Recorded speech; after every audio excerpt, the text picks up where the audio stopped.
fatigue is probably the biggest, most common barrier to my clients in making lifestyle and diet changes.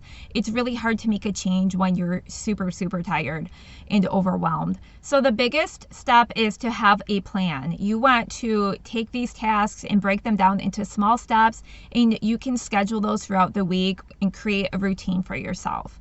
So this would be like grocery shopping, meal prepping, meal planning, cooking, those kinds of things. You want to break those up into what works for you in your life and create a routine around that.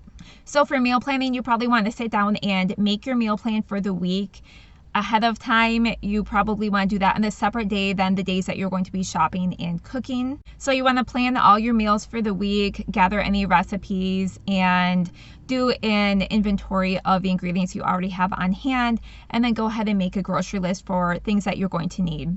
Now, I like to do the online shopping. It saves me a ton of time, and honestly, grocery stores are just so overwhelming for me. And I do this right as I'm meal planning. So I do all this together as I'm planning my meals. I'm seeing what's on sale. I'm planning my meals around the sales because I'm on a budget.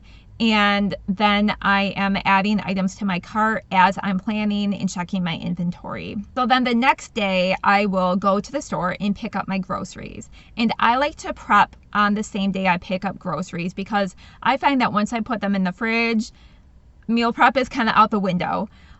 So like I said, I do pick up my groceries, so I'm not expending the energy walking around the store and doing my own shopping. There's some pros and cons to that. You don't get to pick your own produce. Sometimes there's issues, but overall, I'm very happy with it. It works very well for me. And as soon as I get my groceries home, I do my meal prep. So I am chopping, I'm slicing and dicing, I'm putting my ingredients in mason jars in the fridge so they're just ready to go on cook day. Now, as far as cooking your meals, I like to do batch cooking, and it really depends on how much energy I'm feeling. So say it's a Saturday morning, I'm feeling really great. I might be in the kitchen for 4 hours just cooking multiple meals, and I will cook those in batches. I stick them in the freezer, and then I've got my meals ready for the week. Now, if I'm not feeling super energetic, I'll probably just double up a recipe I'm already planning on making, and then that way I've got leftovers. And what I love about batching these things too, like the meal prep, getting all the meal prep done on day one, like I can use my food processor. I got all my knives, cutting boards, all that. I'm only using them that one day. So it just saves me on dishes and things clean up later in the week. So that's another benefit to doing that. And same with batch cooking. So, you've got one big pot and then you're just heating stuff up later in the week. And of course, it depends on your level of sensitivity. I know some of us are super sensitive to histamines.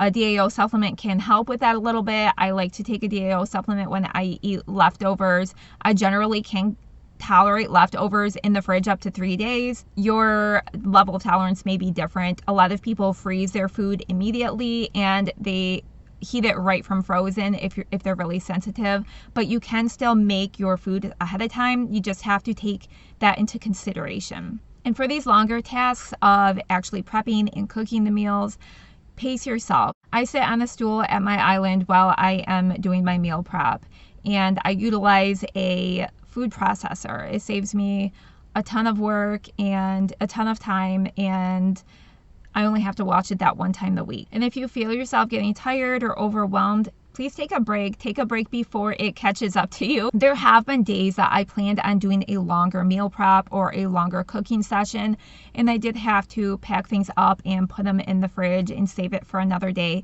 And that's okay. Just do what you can. You don't want to burn yourself out. And it's okay to buy pre-packaged, already sliced and diced frozen vegetables. They save you a ton of time. I'm a big fan of those bags of coleslaw with the shredded cabbage and carrots. I buy about 3 of those a week minimum because I just use a ton of those in stir fries and soups and things, and they're just so convenient. And you guys, if you have older children or a partner who can help pitch in, please ask for help.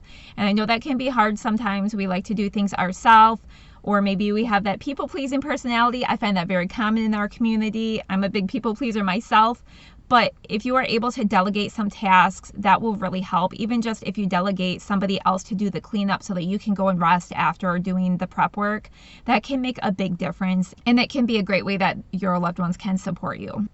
And if you want me to go deeper into any one of these subjects, go ahead and leave a comment and I will make a follow-up video. I just wanted to give a general overview of how I manage with my fatigue to get my meal prep done for the week so that I'm not exhausting myself every night, spending 2-3 hours in the kitchen. Take care.